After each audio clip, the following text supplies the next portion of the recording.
अस्सलाम वालेकुम। वालेकुम अस्सलाम। आ गए आप?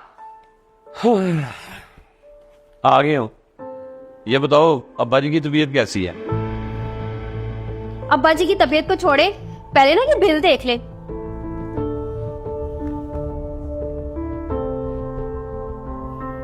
इस दफा तो बिल बहुत बढ़ गया है। बिल नहीं बढ़ रहा, हम सुकड़ रहे हैं। आपकी तनख्वाह आते ही 2 दिन बाद खत्म हो जाती है, ऊपर से आपके अब्बू की दवाइयों का खर्चा और आपके भाई उसामा का खर्चा। आखिर कब तक ऐसे चलेगा? यार ही ना, कोशिश तो कर रहा हूँ। ऑफिस टाइम के बाद कोई पार्ट टाइम जॉब कर लूं या अपना कोई छोटा मोटा कारोबार। इंशाल्लाह अल्लाह बेहतर करेगा। अल्लाह बड़ा कारसाज है। अल्लाह कारसाज है ही, लेकिन घरेलू जिम्मेदारियां भी तो कोई चीज होती है ना। आपके भाई उसामा को चाहिए कि कोई काम कर ले। 24 साल का मर्द हो गया है, आखिर कब तक आपके सहारे बैठा रहेगा? भाभी रोज कोशिश करता हूँ, आज भी इंटरव्यू दे के आया हूँ। कोशिश कोशिश से बिल नहीं भरते बेटा। ना खुदा के लिए बस कर दो। तुम भी ना उसामा के सामने। हाँ सामने ही, शायद सामने कहने से इसको एहसास हो जाए कि कोई काम कर लेंगे।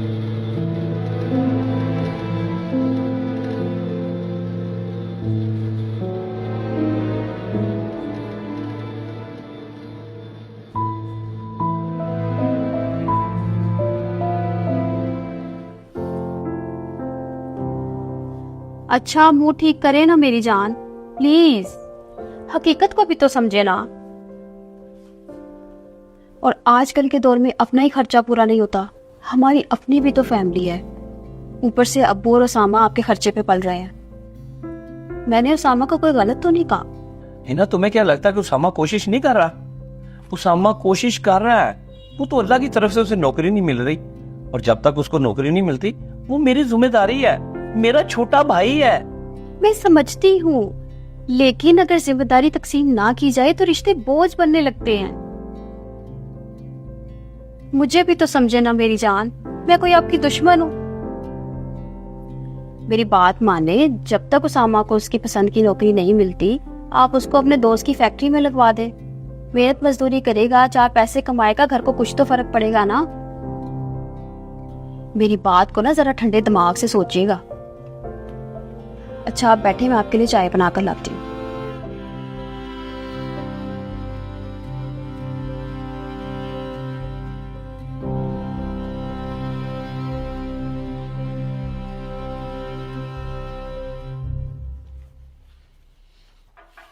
उसामा, इधर बैठो, तुमसे जरूरी बात करनी है।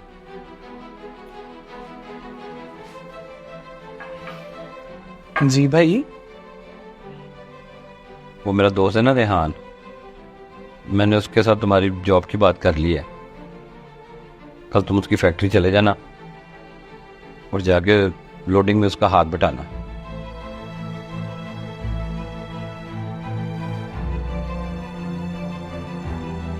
भाई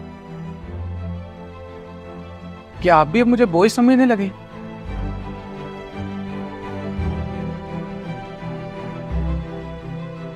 और नहीं नहीं, बोझ की बात नहीं है।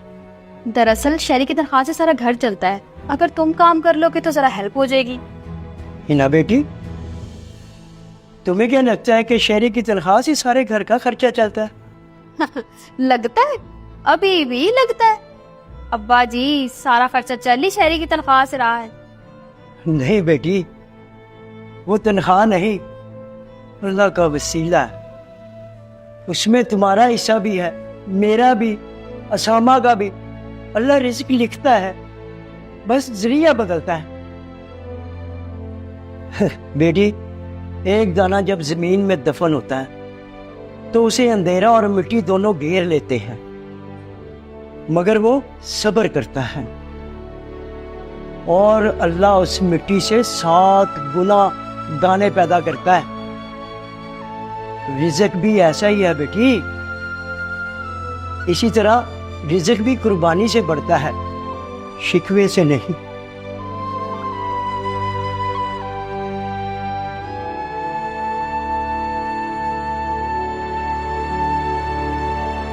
अब्बा जी आप बिल्कुल ठीक कह रहे हैं, बस हालात ने मेरा दिल सख्त कर दिया था। दिल सख्त नहीं होता बेटा, बस यादें ही मान पड़ जाती हैं।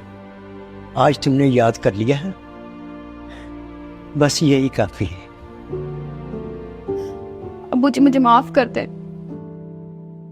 मैं हिसाब में उलझ गई थी और देने वाले को भूल गई।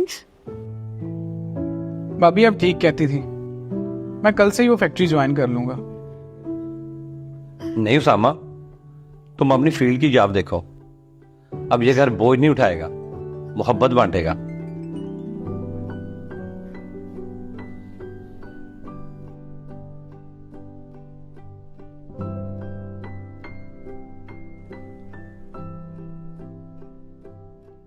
अल्लाह आपको सलामत रखे।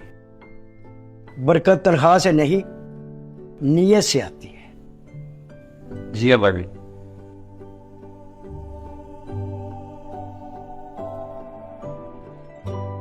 रिज्क इंसान का नहीं, अल्लाह का है। वो बस देखता है कौन इसका वसीला बनने पर राजी है। जब हम दूसरों के हिस्से का हक देते हैं तो अल्लाह हमारे हिस्से में बरकत डाल देता है।